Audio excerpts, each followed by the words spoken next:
Hey guys, thanks for clicking the video. Today we're going to be talking about my thought processes and strategies when it comes to playing PGA Tour Monday qualifiers and practice rounds in general. I've played 4 PGA Tour pre-qualifiers and 1 PGA Tour Monday qualifier, so I feel like I have a bit of experience now that I can share you a little bit of insight as to what you should expect and how you should perform when it comes to the practice rounds. This practice round that you're watching right now took place in just outside of Sacramento.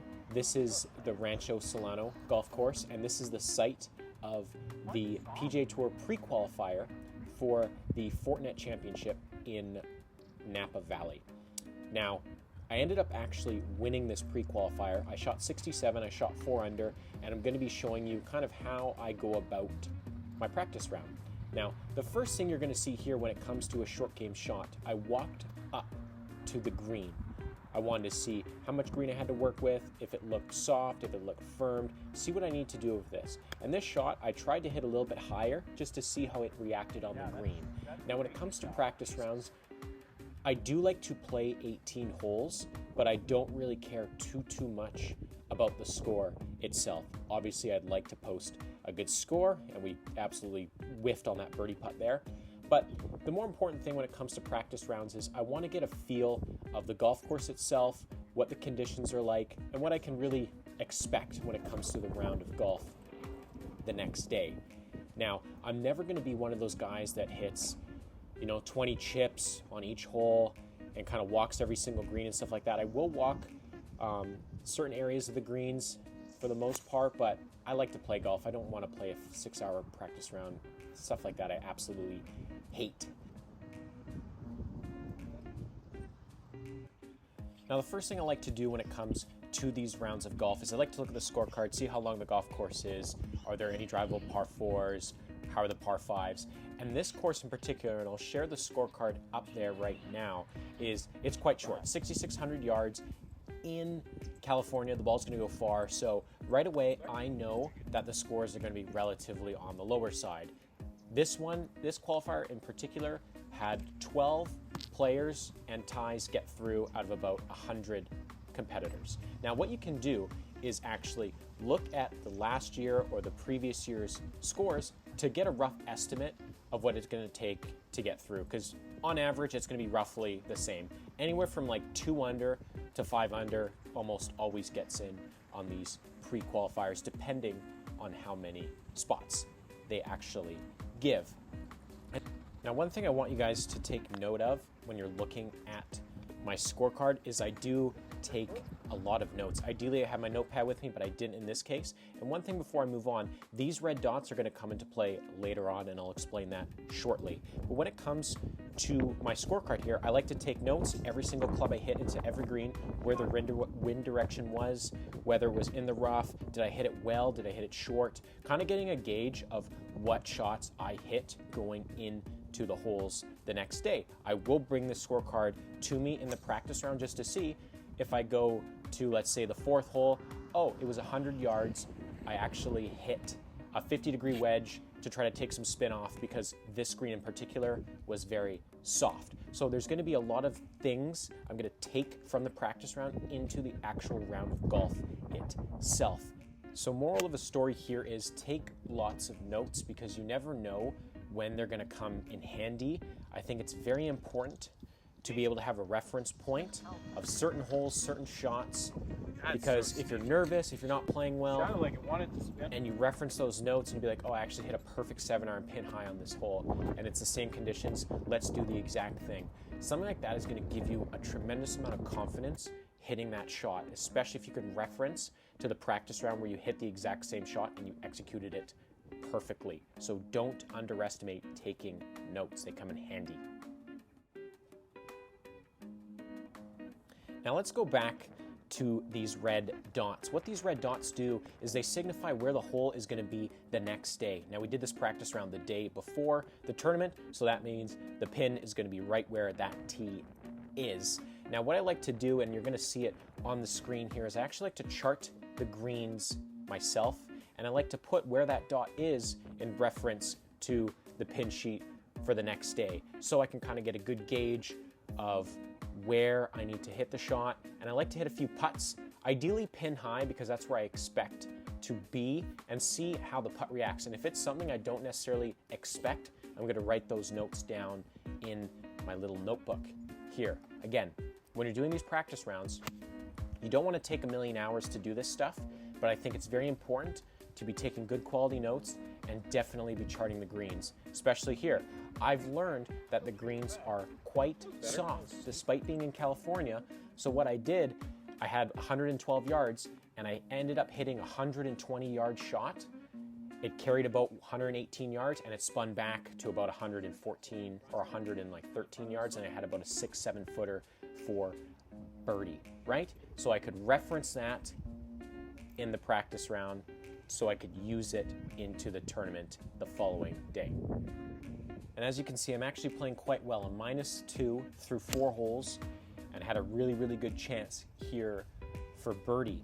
And again, when you're going into these practice rounds, if you can see the pin, the green is slightly elevated to where I am on the tee box. So that's another note I'm gonna make in my little notebook there, right? This hole was 186, but actually played 4 yards uphill, so it's a 190 shot. Now during the practice round, I had a downwind, so I could just hit a stock 7 and it ended up being perfect. So I had the exact same wind in the tournament itself, so I just hit the same club and I hit a good shot. I think I actually birdied this in the tournament round. Now, one thing I've noted so far playing this golf course is the trouble seems to mostly be on the left side. And for me, my miss tends to be a fanny fade to the right. So that tells me with a lot of these shorter holes, I can be aggressive because I don't really miss to the left. So you'll see throughout the course of the round here that I hit a lot of drivers, right? Again, we're playing a 1-round shootout. We need to be aggressive. We don't need to shoot ourselves in the foot, right? We don't want to make bad decisions, but we know that we're going to have to shoot under par to get through.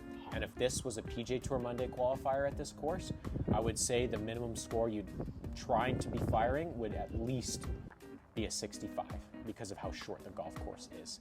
Now again, we got out of bounds all up the left side, so I could just comfortably aim up the left side and just hit my normal stock cut. That's the nice thing with this course. It really suits my eye, and this is probably why I actually played quite well, is because I could comfortably rip driver off every single hole. Now, if I was someone who had a big left miss, I may not have been as aggressive off the tee, and I may not have played as well, right? So just because you don't necessarily play well, it's not always your fault. Sometimes golf courses just don't necessarily suit your eye, and that means you shouldn't be too hard on yourself, right? So just make sure that you try to pick events, pick venues that kind of suit your game. Obviously, not everybody can pick and choose, but if you're a professional golfer, if you're someone who knows that they really struggle with open, windy golf courses, but they're very good on tight, kind of parkland style golf courses, what you can do is most of these golf courses, most of these like qualifiers actually do have multiple courses. So if you're diligent enough and you plan early enough, as soon as those golf courses open the registration, you can pick the golf course that you feel suits your game a little bit better, right? Now, obviously, certain qualifiers, like this qualifier in itself, had only 2 options for golf courses, and they're both relatively similar, so I hadn't played either, so I really didn't care, to be honest. But I did play in the waste management pre-qualifier, and I believe there was 6, maybe 7 different qualifiers at different courses, right? So at that sense, you can look to see, oh, am I someone that goes really low on easy golf courses? Then you should pick that, right? The golf course I chose in my pre-qualifier, the cut was 62. I shot 69 and lost by 7, right? So if you're someone that can really go low, that's a better option for you. If you're someone that likes to grind and can grind out a 69 when the conditions are quite hard, then you should choose that style golf course, right? The beauty is you can go back and look to see what type of scores are being shot in these qualifiers. Do your homework, don't be lazy, right? If you are smart with this stuff, you can really take advantage of some of these things, right? But that requires a little bit of effort The people that aren't going to qualify are the lazy people that are just going to sign up and show up and play, right? You have to do your homework. Try to give yourself the absolute best chance of qualifying here. As we head towards the back nine, we are 2 under through 9. I'm going to give you a little bit more strategy and insight into why I hit some shots. Now, I did hit driver there in the practice round, but in the tournament, I hit 3-wood. The reason why, straight ahead, it was about 315 yards through the fairway and into those trees. And it's downhill. If it's a little windy, that is absolutely doable. I managed to cut the corner a little bit and hit a perfect drive, but if I make the mistake of hitting a shot that's dead straight, or I even push a little bit to the right, I'm screwed. Now this hole here, look at that, 315 yards to get to this par 5 in 2. I ended up just laying up, but it's not worth the risk to try to rip driver and then rip a 3-wood that probably won't even get there, right? So if that out of bounds, that tree line is going to come into play a little bit and I can't really get there in 2, we're going to make the decision to just make sure we take that stuff completely out of play, hit it in the fairway, lay it up with a 2-iron or 4-iron and have like 100 to 115 yards in and try to give ourselves a good chance at birdie, right? Just because it's a par 5, just because it's a drivable par 4, if the strategy doesn't really fit, you don't have to hit driver. I'm someone who is very aggressive with driver and I typically hit driver a lot, but not every scenario requires it. Now here's a hole that we can see there's a little bit water short left of the green and we don't know exactly how far that comes in to the fairway. So what we're going to do here, I'm hitting a 2-iron and I still wasn't really sure, so I ended up hitting a very poor pushy shot to almost just like subconsciously not go in the water on the left. What I should have done, maybe hit a 4-iron, take a little bit less club, guarantee a shot. But again, I've never played this golf course before, so what we're going to do, we're going to hit multiple shots here. I'm actually going to go grab a 3-wood to see how far that water actually cuts in. I'm purposely going to try to go up the left side and challenge that water to see if a perfect 3-wood actually goes in the water. Now, I believe in the tournament, I ended up hitting a 4-iron off the tee because that water does cut in. And when we get into the approach shot here, you're going to see that 2-iron, although it was kind of a high fanny right shot, is going to be very much in line with the water. And we don't want to take any unnecessary risk, right? If we're going to lay up, okay? Like I said, as you can see here, we're right in line with the water. I mean, we only have 152 yards, so we are going to hit a pitching wedge because it is a jumpy lie, but our goal here, especially when it's a hard hole, if you're going to lay up, make sure you lay up. Remember, we don't really care about score. Ideally, we shoot something good in this practice round, but the whole goal is to learn. We need to learn what clubs we're going to hit off certain holes, when we're going to attack, when we're going to play defensive. You need to have a strategy going into these tournament rounds every single time, right? You need to know going into it what shots you're going to hit off each tee. If you don't, you're just going to be thinking, you're going to be making decisions based on emotions and based on what you've done the previous holes, because that's just human nature, right? If you make a bogey on the last hole, you're going to play more aggressive on the next hole, trying to get it back, but you can't do that. We're all good golfers here for the most part. I mean, speaking for myself, I'm capable of rattling off a bunch of birdies in a row. So I know if I make a bogey, it's not the end of the world. If I make a double, it's not the end of the world, because I know I can make birdies coming back here.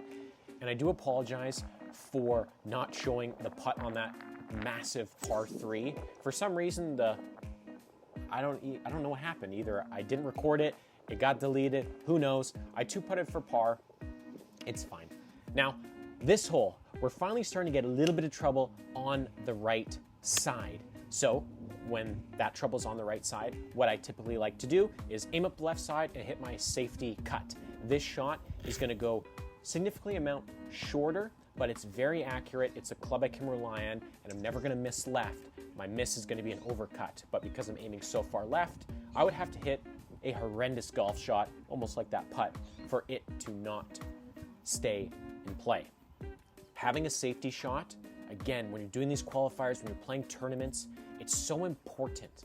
You really need to make sure you have something to rely on, whether it's a stinger, whether it's a big draw, whether it's a big fade. It doesn't matter. I don't care what it is.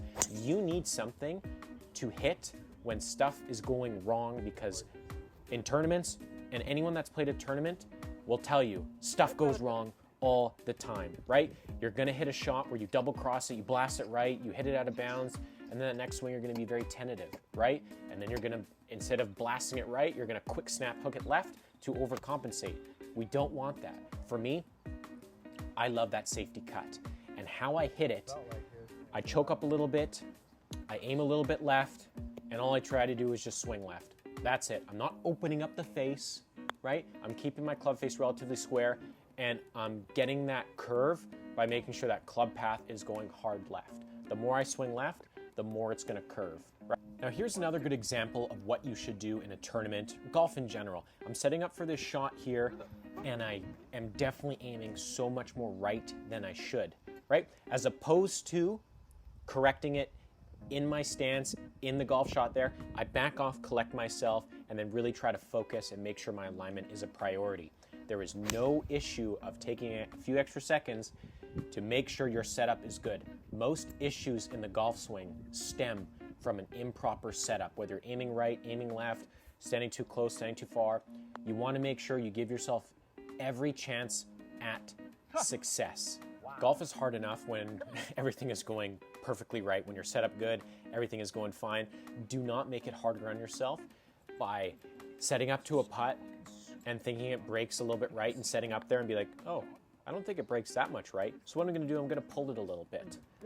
That's the worst way of thinking. You can't be doing that. You've got to have perfect and complete clarity when it comes to setup and approaching the shot. Do all the thinking behind the ball, beside the ball. I don't care, but as soon as you set up into hitting that golf shot, you're locked in, you're only thinking of your target, maybe one swing thought, and then you're good to go. We have another example of trouble to the right. I'm not quite sure of what to do, so we're gonna hit that little bit of a bender cut there, and it ended up, it didn't cut as much as we wanted to, but it's fine.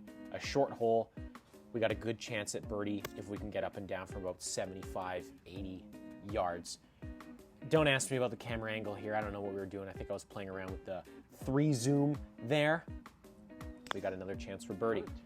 When it comes to these qualifiers, as you can see, this is how I like to play golf. I'm not the best putter, as you guys know, but it's a lot of stress-free golf. I hit a lot of greens, a lot of fairways. I have a lot of birdie putts. I don't make a lot of the birdie putts, but I also have a lot of tap-ins, and it's very stress-free. When you get into these rounds of golf, banging these 4 or 5 footers in for par, it just wears on you. You're eventually gonna miss one that's gonna throw off your psyche. Here's one more example of a par 5 where we did not hit a driver in the tournament. Same thing, about 320 yards straight away is out of bounds. And I hit a great drive here just to see where it ended up, and it ended up being like right beside the out of bounds. So when it came to the tournament, I ended up just ripping a 3-wood up the left side. I still easily got there in 2, but again, it wasn't worth it taking this unnecessary risk to try to get a few more yards into this par 5. Because when it came to the tournament itself, I was either 3 or 4 under going into this hole, and I knew that was going to be, for the most part, good enough. It ended up winning, but I just didn't want to pump drive and hit it great, and then I'm out of bounds, right? I didn't want to be punished for a great shot. So I made sure I hit the club that was never, ever going to make it to that out of bounds. And we still managed to make birdie. Unlike here, that was a nice 3-wiggle city, man. That was absolutely brutal. And as you can see here, Caddy Josh hasn't been making a single thing all day. We were kind of rubbing off on each other. It was just like when Billy Horschel in the best way possible. Just rounds, but it's fine. We were rocking and rolling when it came to the round itself. Edit that out. Now, last hole, 18th hole, 350 yards. We hit driver here, but when it came to the tournament, again, I knew I had a chance at doing really well, so I did not hit driver. Didn't need to take any unnecessary risk here. Ended up just hitting a 4-iron, hit like a, I don't know, pitching wedge to the green, 2-putted, and left. Thank you. I really played precision and surgical golf when it came to that tournament, and I do believe the prep work really contributed to that. I really relied on a lot of my notes, a lot of my green sketchings. Everything just felt so easy. And I need to do that every single time, and I think you guys need to do that every single time if you're going to take golf seriously. So if you found this helpful, Please leave a comment. Let me know which piece of advice you liked the most. That was also too. That putt, terrible. I think I was hungry. The last couple putts we was absolutely bad, but it didn't matter. We managed to shoot a good score in the tournament and won. So let me know if you like this video. Like, comment, subscribe. Cheers.